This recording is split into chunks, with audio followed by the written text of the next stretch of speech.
क्या भगवान भी बीमार होते हैं? क्या वे चोरी करने जाते हैं? और क्या वे एक मुस्लिम भक्त की भक्ति को भी स्वीकार करते हैं? हाँ, अगर वह भगवान जगन्नाथ हों, जो अपने भक्तों के लिए नियम तोड़ते हैं, बाग में कटहल तोड़ते हैं और मजार के सामने रथ रोक देते हैं।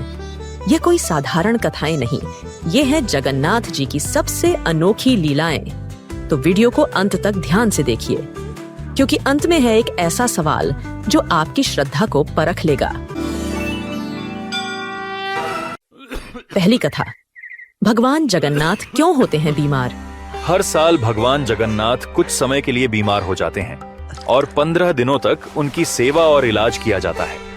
यह परंपरा ज्येष्ठ मास की पूर्णिमा से शुरू होती है, जब भगवान जगन्नाथ के 108 कुंडों के जल से स्नान करवाया जाता है। इस स्नान के बाद ही उन्हें अस्वस्थ माना जाता है। लेकिन इस मान्यता के पीछे एक दिलचस्प पौराणिक कथा भी है। उड़ीसा के पुरी में माधव दास नाम के एक भक्त थे, जो भगवान जगन्नाथ की सच्चे मन से भक्ति करते थे।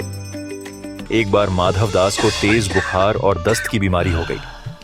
वह इतने कमजोर हो गए कि चलना फिरना मुश्किल हो गया, लेकिन फिर भी किसी से मदद नहीं मांगी और अपनी सेवा खुद करते रहे। जब बीमारी बढ़ती गई तो वह पूरी तरह बिस्तर पर पड़ गए। उसी समय भगवान जगन्नाथ स्वयं एक सेवक के रूप में उनके घर पहुंचे और उनकी देखभाल करने लगे।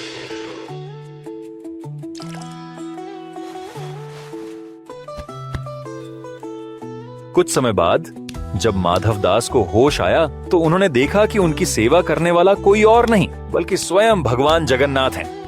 माधव दास ने भावुक होकर कहा, प्रभु, आप तो पूरे ब्रह्मांड के स्वामी हैं, फिर मेरी सेवा क्यों कर रहे हैं? आप तो चाहें तो मेरी बीमारी तुरंत दूर कर सकते हैं। भगवान जगन्नाथ मुस्कुराए और बोले, मुझे अपने भक्त की पीड़ा देखी नहीं जाती, इसलिए मैं खुद सेवा करने आ गया। लेकिन जो प्रारब्ध होता है उसे भोगना ही पड़ता है।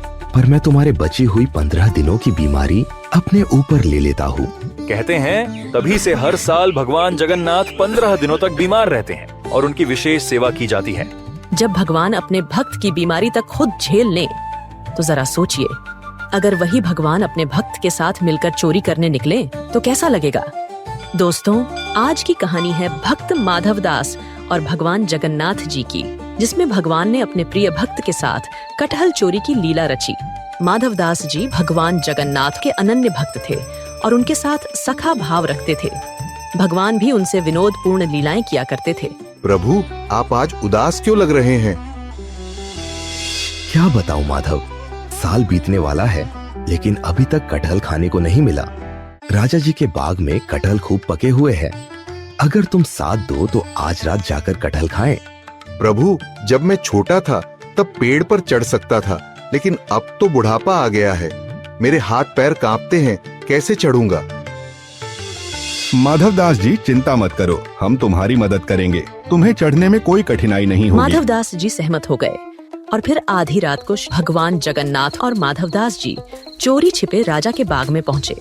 आहा, कितने बड़े बड़े और मीठे कटहल लगे हैं। वह पेड़ से कटहल तोड़कर नीचे गिराने लगते हैं। भगवान जगन्नाथ उन्हें जल्दी जल्दी इकट्ठा कर रहे हैं। वे मिलकर कटहल खाते हैं। अचानक कटहल गिरने की आवाज सुनकर बाग के माली जाग जाते हैं। कौन है बाग में? लगता है कोई चोरी कर रहा है। माली लाठी लेकर दौड़ते हैं। भगवान जगन्नाथ दीवार फांदकर भाग जाते हैं।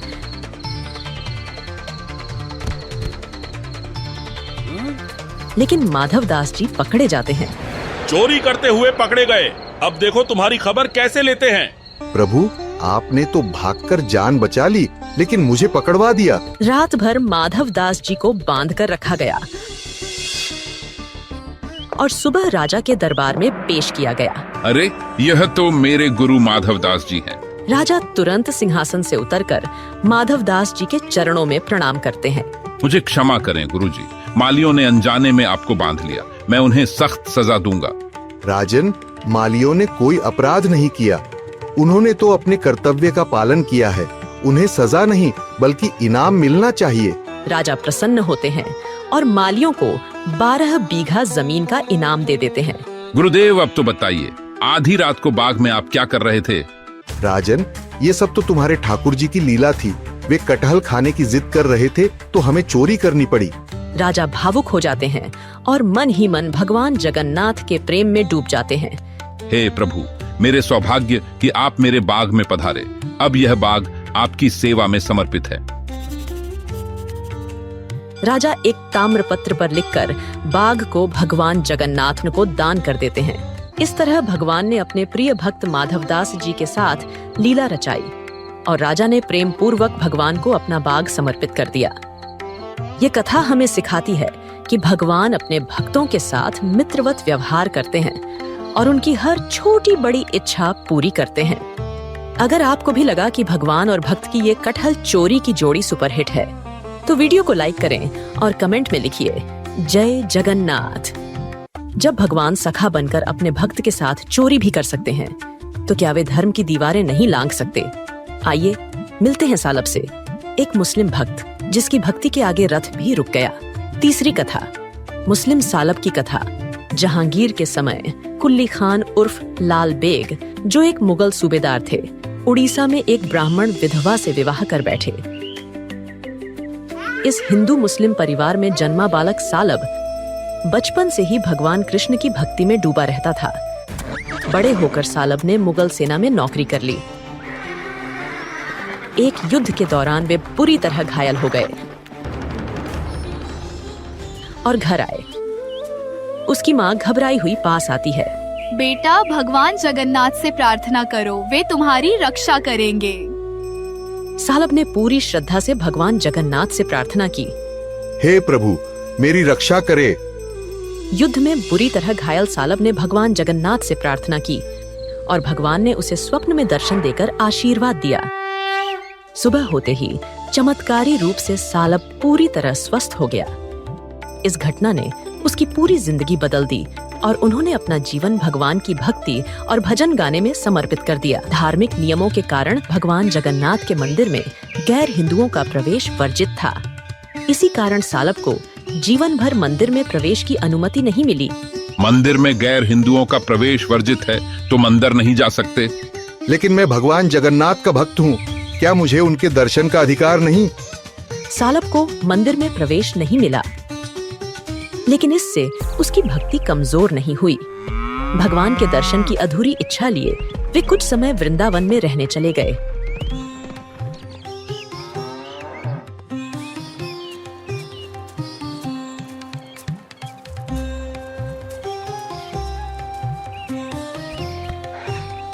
सालब भाई, तुम्हारी तबीयत ठीक नहीं लग रही। भगवान के दर्शन की इच्छा थी, लेकिन शायद यह जन्म इतना ही था। धीरे धीरे उसकी आंखें बंद हो जाती हैं। उसे पुरी के पास ही दफना दिया जाता है। भगवान के दर्शन की इच्छा अधूरी लिए सालब ने अपनी आखिरी सांस ली, लेकिन उनकी भक्ति इतनी सच्ची थी कि खुद भगवान जगन्नाथ को भी रोकना पड़ा। भगवान जगन्नाथ की रथ यात्रा जब निकली तो सालब की मजार के पास जाकर रुक गई। ऐसा लगा मानो भगवान ने अपने भक्त की अंतिम इच्छा पूरी कर दी हो। रथ क्यों रुक गया? ऐसा पहले कभी नहीं हुआ महाराज। लगता है भगवान खुद अपने भक्त को दर्शन देने आए हैं। तब से यह परंपरा बन गई कि हर साल रथ यात्रा के दौरान रथ सालब की मजार के पास रुकता है। इससे पहले पुरी के जगन्नाथ मंदिर में केवल संस्कृत श्लोकों का पाठ किया जाता था, लेकिन सालब ने भजन गाकर भगवान तक भक्तों की आवाज पहुंचाने का एक नया मार्ग खोल दिया। उनके भजनों में गोपियों का प्रेम, ब्रज संस्कृति और कृष्ण की लीलाओं का सुंदर वर्णन किया गया। इसी वजह से वे वत्सला नाम से भी प्रसिद्ध हुए। सालब की भक्ति आज भी जीवित है। आज भी जब भगवान जगन्नाथ की रथ यात्रा जन्म स्थान श्री गुंडीचा मंदिर की ओर बढ़ती है, तो रथ को सजाने के लिए सालब की भक्ति से भरे भजन गाए जाते हैं। इन तीनों लीलाओं ने एक बात बहुत स्पष्ट की, भक्ति ना उम्र देखती है, न जाति न नियम, केवल भाव देखती है। अब बारी है आपके लिए एक सवाल की। जगन्नाथ का रथ किस स्थान पर जाकर चमत्कारी रूप से रुक गया था? ए. माधवदास का आश्रम, बी. सालब की मजार, सी. कटहल के बाग, डी. जगन्नाथ मंदिर का मुख्य द्वार। सही जवाब नीचे कमेंट करें और बनिए क्विज चैंपियन। और हो सकता है अगली कहानी में आपका नाम लिया जाए। मंदिरों में हमारा दान महत्वपूर्ण है, लेकिन उसकी विशाल व्यवस्था में हमारे दान का धर्म प्रचार के लिए सीधा असर देख पाना मुश्किल हो सकता है। हमारे चैनल पर आपके द्वारा दिया गया हर 29 रुपये महीना सीधे तौर पर हिंदू मूल्यों, कथाओं और परंपराओं को सुंदर एनिमेशन के माध्यम से प्रसारित करने में खर्च होता है। आप हर नई वीडियो में अपने सहयोग का फल देखते हैं। ज्वाइन करें और निश्चित करें कि आपका सहयोग सही दिशा में धर्म का प्रचार कर रहा है।